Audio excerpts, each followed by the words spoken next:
Hello everyone, welcome to the channel Enlightening World. Today we are going to do the lesson Discovering Tut. The saga continues. Generally ये lesson काफ़ी boring लगता है because ये कहीं ना कहीं थोड़ा सा हिस्ट्री से रिलेटेड है और इसमें काफ़ी इजिप्ट हिस्ट्री की बात हुई है.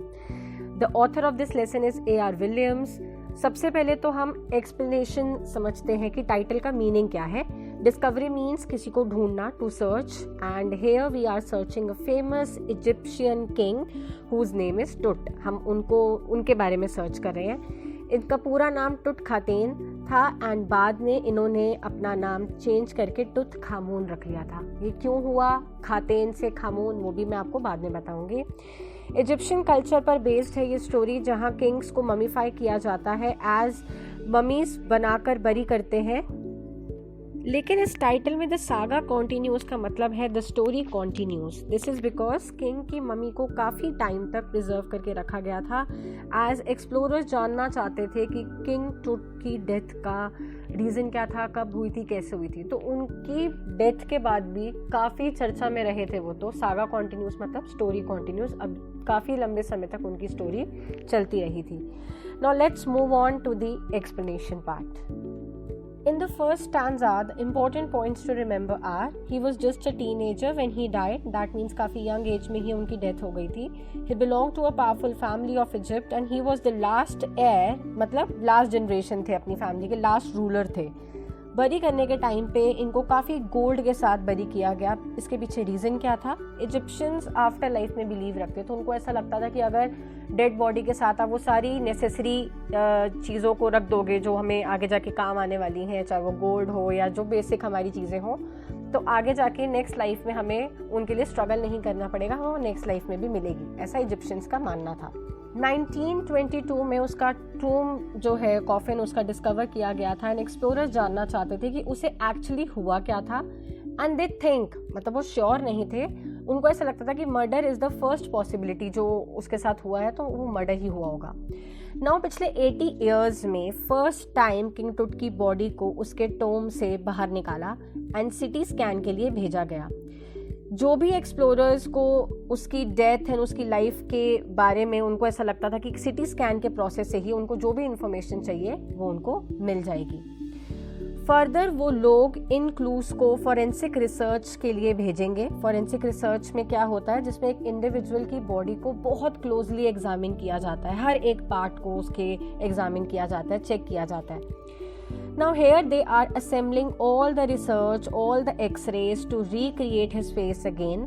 मे भी इतने टाइम से बरिड है तो रिजल्ट्स क्लियर नहीं आ रहे हों, तो इसलिए कहते हैं फॉरेंसिक रिकंस्ट्रक्शन. एक होता है फॉरेंसिक रिसर्च जिसमें आप एक्चुअली बॉडी को एग्जामिन करते हो, यहाँ पे आप फॉरेंसिक रिकंस्ट्रक्शन कर रहे हो. बहुत सारे रिसर्चेस को एकदम असेंबल करना ताकि आप एक सही कंक्लूजन पे पहुंच पाओ. और ऐसा इसलिए था क्योंकि इतने टाइम से उसकी बॉडी जो है वो सैंड से कवर थी, तो क्लियर इमेजेस आ नहीं रही थी. बहुत सारे फॉरेंसिक रिसर्चेस किए, तब जाके हमें पता चला कि एक्चुअली में, या मतलब तब जाके हमें एक बेटर रिजल्ट मिला आगे जाके. बार बार एक वर्ड यहाँ यूज़ हो रहा है, फेरो. Pharaoh means king. इसमें इजिप्शियन में हम फेरो बोलते हैं, जर्नली इसका मतलब है king. So that was the explanation for page 1. Moving on to the next page. जैसे ही किंग टुट को उसके टूम से बाहर निकाला, उस time angry and ghostly winds जो है वो चलना स्टार्ट हो गई. ऐसा क्यों? मतलब तेज़ तेज़ हवाएं, डरावनी हवाएं चल रही थी, जैसे नेचर भी इस इंसिडेंट को सपोर्ट ना कर रहा हो. उसके टूम को एक इजिप्शियन सिमेट्री में रखा गया था, जिसको हम वैली ऑफ किंग्स कहते हैं. ये नेम इम्पॉर्टेंट है, आगे भी लेसन में आएगा. और वैली ऑफ किंग एक ऐसी जगह है जहाँ पे बाकी किंग्स को भी जो है बरी किया जाता है, उनकी मम्मी को रखा जाता है. बेसिकली नेचर में भी वो चीज़ें रिफ्लेक्ट हो रही थी जब वो उस मम्मी को बाहर निकाल रहे थे. फॉर एग्जांपल ग्रे क्लाउड्स का आ जाना, मतलब डार्क क्लाउड्स आ गए बहुत ज़्यादा और स्ट्रॉन्ग विंड्स चल रही थी. फिर यहाँ पर एक फ्रेज़ है बुक में जो लिखा हुआ है कैस्केड ग्रे. इसका मतलब होता है ग्रे क्लाउड का एक कंटेनर, मतलब पूरे स्काई में जो है वो ग्रे क्लाउड्स थे, उन्होंने स्टार्स को ढक लिया था. जैसे ये एक कंटेनर हो और उन्होंने अपने अंदर स्टार्स, जिनको ज्वेल्स कहा गया है, उनको अपने अंदर छुपा लिया हो. That is also mention, time is also mention जब ये चीज़ें हो रही थी. ऐसा पहली बार हुआ है कि एक वर्ल्ड फेमस ममी को सिटी स्कैन में डाला जा रहा है, क्योंकि काफ़ी मेडिकल एजेंसीज और एक्सप्लोरर्स आप कह सकते हो उसकी डेथ का रीज़न जानना चाहते थे. और बेसिकली उसकी डेथ आज से मतलब जब ये हम प्रेजेंट इंसिडेंट डिस्कस करें, इस टाइम से 3000 ईयर्स पहले उसकी डेथ हुई थी। अब पूरे इंसिडेंट को देखने के लिए काफ़ी सारे टूरिस्ट जो है वो गैदर हो गए थे, वो भी एक छोटे से क्रैम्प्ड रूम में। वो सब चीज़ों को वहाँ पर केयरफुली विजुअलाइज कर रहे थे, like murals and art works, जो वॉल पे जो भी कैलीग्राफीज हो रखी थी या जो भी आर्ट वर्क था। बट सबसे ज़्यादा टूरिस्ट को जो अट्रैक्टेड लगा वो था कॉफिन का लिड, जिसमें उसकी मम्मी थी। उस कॉफिन का जो लिड था, ढक्कन था, वो काफ़ी ज़्यादा अट्रैक्ट लोगों को कर रहा था।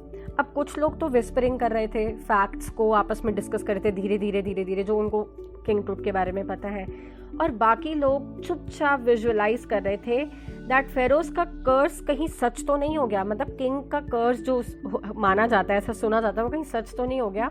और वो किंग का कर्स क्या था, उसने ये कर्स दिया था कि जो भी अगर कोई इस डेड मम्मी को डिस्टर्ब करेगा, उस समय जो किंग्स थे किंग टूट के टाइम पे, उन्होंने कहा था जो भी इस डेड मम्मी को डिस्टर्ब करेगा वो मर जाएगा, या फिर उसके साथ कुछ बहुत बुरा या उसको बैड फॉर्च्यून देखना पड़ेगा।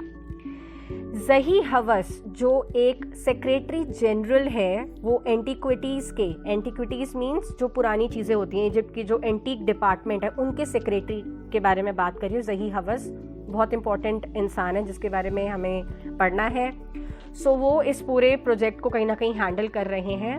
पहली बार जब उन्होंने मम्मी को देखा, किंग टूट की मम्मी को देखा, तो उन्होंने कहा कि उनको काफ़ी कंडीशंस जो है वो काफ़ी ख़राब लगी, क्योंकि इनसे पहले एक कार्टर नाम के इंसान ने इस मम्मी के साथ, किंग टूट की मम्मी के साथ काफ़ी ज़्यादा एक्सपेरिमेंट किया था, और वो था 1922 में। कार्टर का पूरा नाम था हावर्ड कार्टर, जो एक ब्रिटिश आर्कियोलॉजिस्ट था। आर्कियोलॉजिस्ट मतलब जो एक्सप्लोर करते हैं, और ऐसा कहा जाता है कि उनकी रिसर्च जो है वो काफ़ी फ्यूटाइल गई थी, मतलब बिना उनको कुछ हासिल नहीं हुआ था। पर ऐसा भी बोला जाता है कि किंग टूट की बॉडी से उन्होंने कुछ स्टील नहीं किया था। जो भी उनकी ट्रेजर था या गोल्ड उनकी बॉडी में उस समय अवेलेबल था, उनको बिल्कुल भी उन्होंने छेड़ा नहीं था, वो वैसे का वैसा था ना। जो भी गोल्ड या आइटम्स उसके टूम से मिली थी, किंग टूट के टूम से मिली थी, वो अभी तक का सबसे रिचेस्ट रॉयल कलेक्शन था जो आर्कियोलॉजिस्ट ने देखा है। मतलब उन्होंने इतनी प्योर क्वालिटी का गोल्ड कहीं नहीं देखा, इतने ब्यूटीफुल डिज़ाइंस कहीं नहीं देखे थे, with complete shine and brilliance. ऐसा गोल्ड मतलब कहीं नहीं उन्होंने देखा था। तो ये टॉपिक और ये किंग टूट की जो ये भी पूरा चीज़ चल रही है, वो काफ़ी ट्रेंडिंग टॉपिक बन गया था लोगों के बीच में। गोल्ड के साथ साथ ये भी नोटिस किया जाता है कि उन्होंने बोर्ड गेम्स, रेजर और भी जो चीज़ें टूट को पसंद थी वो सब उनको उसके टोम में दे दी, ताकि आफ्टर लाइफ में उसको उन चीज़ों से दूर ना जाना पड़े या उसको इजीली मिल जाए। Now last para of this page tells us about the investigation done by Carter, जो हावर्ड कार्टर ने की थी। टूट का जो कॉफिन था वो 3 लेयर्स के जैसा था, मतलब कॉफिन के अंदर कॉफिन, सबसे अंदर वाले कॉफिन में उसकी बॉडी थी। ये कॉफिन्स की एग्जामिनिंग इसलिए इम्पॉर्टेंट है क्योंकि इसी से ही टूट की डेथ के बारे में आपको काफ़ी डिटेल्स मिलेंगी, तो कॉफिन्स को भी समझना इम्पॉर्टेंट है। पहली ऑब्जर्वेशन वो ये थी कि एक श्राउड यानी कि क्लोथ में उसकी जो बॉडी है उसको रैप किया गया था। उसकी जो पूरी मम्मी थी वो एक क्लोथ में रैप थी। उसके ऊपर साथ साथ में olive leaves, celery, lotus and cornflowers जैसे फ्लावर्स थे, जो इंडिकेट करते हैं कि मे बी डेथ का टाइम मार्च या अप्रैल हो, क्योंकि ये सारे के सारे फ्लावर्स उसी टाइम पे मिलते हैं, उसी सीजन के हैं। कार्टर जब बॉडी तक पहुंचा तब उसे थोड़ा सा ट्रबल हुआ, एज बॉडी गोल्ड कॉफिन से, जो उसका कॉफिन था, उससे बुरी तरह से चिपक गई थी। ऐसा क्यों हुआ कि जब उसके डेथ रिचुअल्स हो रहे थे तो उन्होंने जो भी रिचुअल्स के समय सामान यूज़ किए थे वो स्टिकी मटेरियल था, जिसकी वजह से रेजिन्स यानी कि गम सब्सटेंस जो है वो रिलीज़ हुआ और बॉडी पूरी बुरी तरह से अच्छे से गोल्ड कॉफिन में चिपक गई थी। और ऐसी सिचुएशन थी कि बॉडी को कॉफिन से बाहर निकालना काफ़ी मुश्किल हो गया था। तो जॉन कार्टर ने क्या किया, वो इजिप्ट है और बेसिकली वहाँ काफ़ी गर्मी होती है, तो उसने क्या किया, पूरी की पूरी बॉडी को उसकी सनलाइट में रख दिया ताकि मे बी ये जो स्टिकी मटेरियल है वो थोड़ा सा मेल्ट हो जाए। बट ऐसा कुछ भी नहीं हुआ and he was unsuccessful. Moving on to the next page. अब कार्टर को लगा अब तो इस गम और रेजिन को काटना ही पड़ेगा क्योंकि ये मेल्ट तो होने रही है। तो यहाँ पर एक वर्ड यूज़ हुआ है चिसल। चिसल बेसिकली एक शार्प टूल होता है जिससे आप किसी चीज़ को कट कर सकते हो या अलग कर सकते हो। तो उसने वो यूज़ करने का सोचा ताकि कॉफिन जो है वो इस रेजिन से डिटैच हो जाए, अलग हो जाए। अपनी सफाई में कार्टर ने कहा कि मेरे पास कोई और ऑप्शन नहीं था, अगर मैं ऐसा नहीं करता तो कोई भी थीफ आकर ये सारा का सारा ट्रेजर चुरा कर ले जाता और मे बी सब डैमेज कर देता। अभी तक इतना क्लियर है दैट टुट एंड उसके टाइम के सारे किंग्स काफ़ी रिच थे, तभी तो एक डेड बॉडी के साथ भी कितना कुछ भेजा है और कितना अच्छा गोल्ड भेजा है। एंड उन्हें लगता है कि नेक्स्ट लाइफ में भी उनकी अमीरी उनके साथ जाएगी, अगर वो इस तरह का गोल्ड भेजेंगे तो अगले लाइफ में भी वो कहीं ना कहीं रिच होंगे, जो कि एक पता नहीं अब मिथ है या क्या है, ऐसा सच में होता है या नहीं, बट ऐसा उनका बिलीव था। नेक्स्ट फ्यू लाइंस में ज्वेलरी का डिस्क्रिप्शन है जो टुट के कॉफिन में थी। एप्रन जो भी उसने पहना हुआ था वो भी गोल्ड का था, सैंडल्स जो थी वो सब गोल्ड के थे, प्योर गोल्ड के, मतलब अलग ही लेवल के अमीर थे भाई ये लोग। कार्टर एंड उसके आदमियों ने उन ऑर्नामेंट्स को हटाने के लिए मम्मी के हेड को भी अलग कर दिया। मतलब कार्टर को ऐसा लग रहा था कि ये मम्मी नहीं है, अब तो मतलब वो एक्चुअली उसको डेड बॉडी की तरह ही कंसिडर कर रहा है, कभी उसका हेड अलग कर रहा है या कभी कुछ कर रहा है। उसके बाकी जॉइंट्स को भी काफ़ी हिला दिया था। ये सब नुकसान करने के बाद वो पूरी बॉडी को अपने हिसाब से उसने क्या किया, कार्टर ने रीअसेंबल कर दिया, जैसे कोई पजल गेम हो, पजल खेल रहा है, पहले तोड़ दिया, उसके बाद उसको जोड़ दिया और उसको गोल्ड कॉफिन से हटाकर एक वुडन बॉक्स में रख दिया। अभी वो बॉडी, अभी अगर प्रेजेंट टाइम पे देखा जाए तो वो बॉडी उसी में ही है, उस वुडन कॉफिन में ही है। बेसिकली जो आज के एक्सप्लोरर्स थे उन्हें ट्रेजर से ज़्यादा, मतलब खजाने से ज़्यादा मिस्टीरियस डेथ में इंटरेस्ट था कि क्या हुआ ऐसा, क्या क्यों उसकी डेथ हुई, तो ये चीज़ें ज़्यादा जानना चाह रहे थे आजकल के एक्सप्लोरर्स, ना कि ट्रेजर में इंटरेस्ट है उन्हें, क्योंकि ये टॉपिक ज़्यादा क्यूरियोसिटी डेवलप करता है रेदर देन जो खजाना उन्हें मिला। तो उन्हें लगा उससे तो हमें कुछ इतना इंटरेस्ट है नहीं, हमें बस ये जानना है कि कैसे इसकी डेथ हुई थी। अब कार्टर जैसे टेक्नोलॉजी नहीं है आजकल देखा जाए तो, कार्टर के टाइम पे तो इतने टूल्स भी नहीं थे, तो आजकल काफ़ी मॉडर्न टेक्नोलॉजी और मॉडर्न टूल्स जो हैं वो यूज़ किए जाते हैं। इन 1968 यानी कि कार्टर ने जब इस बॉडी को छेड़ा था उसके ऑलमोस्ट 40 ईयर्स बाद एक प्रोफेसर ने मम्मी की अनाटमी के जो है वो एक्सरेज निकाले। एनाटॉमी मतलब किसी बॉडी के एक्सरेज निकालना, और ये ऐसा बताया जाता है कि बॉडी में जब उन्होंने नोटिस किया तो फ्रंट रिब्स और ब्रेस्ट बोन्स मिसिंग थे। मतलब डेफिनेटली कार्टर ने कुछ ऐसा किया था कि जिससे उसकी बॉडी में, या मे बी तो उसके साथ पहले कुछ ऐसा हुआ। आज पता चला मॉडर्न टूल्स की वजह से कि उसकी ब्रेस्ट बोन्स और फ्रंट रिब्स मिसिंग है। अब जो सिटी स्कैन है वो काफ़ी मॉडर्न हो गया है, जो आजकल सिटी स्कैन्स होते हैं उसमें ना आपको 3 डायमेंशनल व्यू मिलता है बॉडी का। सिटी स्कैन से अच्छा और कोई भी सोर्स नहीं है जिससे हम किंग टुट की वो मिस्टीरियस डेथ का रीज़न ढूंढ पाते या सॉल्व कर सकें। उसकी डेथ काफ़ी बड़ा इवेंट थी, एज उसके टाइम पर भी किंग्स काफ़ी सरप्राइज थे कि इतनी सी यंग एज में कोई कैसे मर सकता है, और वो वैसे भी अपनी डायनेस्टी का लास्ट रूलर था। छोटी एज में डेथ हो गई तो सब लोगों को ये कहीं ना कहीं विश्वास करने में या ट्रस्ट करने में बहुत ज़्यादा प्रॉब्लम हो रहा था, और उसके साथ साथ उसकी डायनेस्टी का भी एंड हो गया कहीं ना कहीं, क्योंकि उसके बाद और तो कोई था नहीं।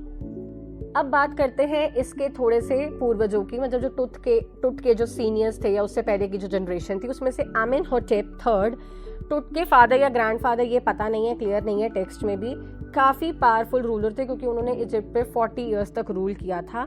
उसके बाद आया उनका बेटा एमेनोटॉप IV, बट उसका रूल जब उसने रूल किया तो वो काफ़ी एक स्ट्रेंज पीरियड था। So this is end of page 3। Let's move on to the next page. So moving on to the next page, हम बात कर रहे थे एमेनोटॉप IV की, जो कि एमेनोटॉप III का बेटा था, और मैंने बताया कि उसका रूल काफ़ी स्ट्रेंज था। क्यों स्ट्रेंज था? ये आतेन को वर्शिप करता था। आतेन एक गॉड है, सन गॉड, उनको वर्शिप करता था। तो अपना नाम इसने चेंज करके अखिनातेन रख लिया, जो कि जिसका मतलब है, अखिनातेन का मतलब है सर्वेंट ऑफ एथेन, मतलब एथेन का जो सर्वेंट है, उसने अपना नाम चेंज कर लिया। कैपिटल चेंज कर दी इजिप्ट की, जो थीब्स थी पहले कैपिटल, अब उसको अमरना कर दिया, उसका नाम भी चेंज कर दिया, मतलब उस प्लेस को ही चेंज कर दिया पूरा। नई कैपिटल का नाम थीब्स से, जो कि ओल्ड कैपिटल थी, अमरना रखा गया। एक्सप्लोरर्स मानते हैं इजिप्ट के लिए ये टाइम काफ़ी ज़्यादा मुश्किल रहा होगा, क्योंकि ये जो किंग था वो बहुत वियर्ड था, और अगर कोई वियर्ड किंग आए ना तो फिर पूरी उसकी प्रजा को भी और लोगों को भी, यहाँ के सिटीजन्स को भी ये सब फेस करना पड़ता है। बहुत ही वियर्ड था ये। अखिनातेन के बाद आया स्मेनखारे, थोड़ी देर के लिए आया था, उसके बाद गायब हो गया। मतलब ये अखिनातेन के डेथ के बाद आया स्मेनखारे, ये थोड़े टाइम के लिए इसने रूल किया, उसके बाद कहाँ गायब हुआ किसी को कुछ नहीं पता। फाइनली स्मेनखारे के बाद आया टुट, और टुट ने इमीडिएटली अपना नाम चेंज करके टुटनखामून कर लिया। ऐसा इसलिए किया क्योंकि अब लास्ट में देखो आमून आ रहा है, बेसिकली अमून जो है वो रियल गॉड थे इजिप्ट के, और ये जो अखेनातेन था उसने लिटरली अमून के जो टेम्पल्स थे और जो आइडल्स थे उनको भी बड़ा तोड़ दिया था कि भाई मैं तो इस गॉड को नहीं मानता हूँ, मैं तो अखेनातेन हूँ, मैं एथेन को ही मानता हूँ और मैं उन्हीं को ही वर्शिप करूँगा। तो इजिप्ट के जो कल्चर वगैरह था वो सब चेंज कर दिया था उन्होंने। पर जब किंग टुट आया, उसने अपना नेम चेंज किया, टुटनखामून किया, वो इसीलिए किया था कि मैं पुराने रिचुअल्स को ही वापस लेकर आऊँगा और मैं चाहता हूँ कि लोग उसी को ही फॉलो करें और उसी गॉड को ही वर्शिप करें। किंग टुट ने इन और अगर देखा जाए तो 9 साल तक रूल किया था, उसके बाद उसकी डेथ हो गई थी। टुट की ममी के अलावा भी काफ़ी ममीज़ को एग्जामिन किया जाता है। इजिप्शियन ममी प्रोजेक्ट एक स्टार्ट किया गया है इन 2003 जो कि इस तरह की ममीज़ को एग्जामिन कर रहा है। टिल नाउ उन्होंने 600 ममीज़ एग्जामिन कर ली हैं और counting is still going on. Mummies की स्कैनिंग के लिए, क्योंकि अब ये जब ये प्रोजेक्ट बना ममीज़ को एग्जामिन करने का, तो इनको स्कैन भी करना था। तो इनकी स्कैनिंग के लिए जो नेशनल ज्योग्राफिक सोसाइटी है उन्होंने एक सिटी स्कैन मशीन डोनेट की।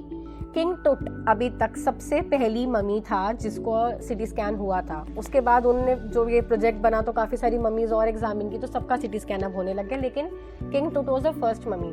तो ऐसा माना जाता है कि वो जो जिंदा था तो भी सबसे पॉपुलर था और मरने के बाद भी काफ़ी आगे है और काफ़ी पॉपुलर है। आगे चलते हैं। टोटल 1700 एक्सरे इमेजेस निकाली थी किंग टुट की बॉडी की फ्रॉम हेड टू टो, जिसको असेंबल करके वो काफ़ी अच्छे से उसकी बॉडी को क्वाइट डिटेल्ड एक व्यू मिला और काफ़ी अच्छे से उसकी बॉडी को एग्जामिन कर पाए।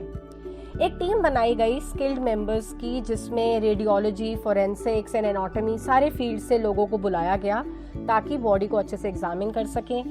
मे बी ये टीम वो आंसर्स दे दे जिसको हम अभी तक ढूंढ रहे हैं।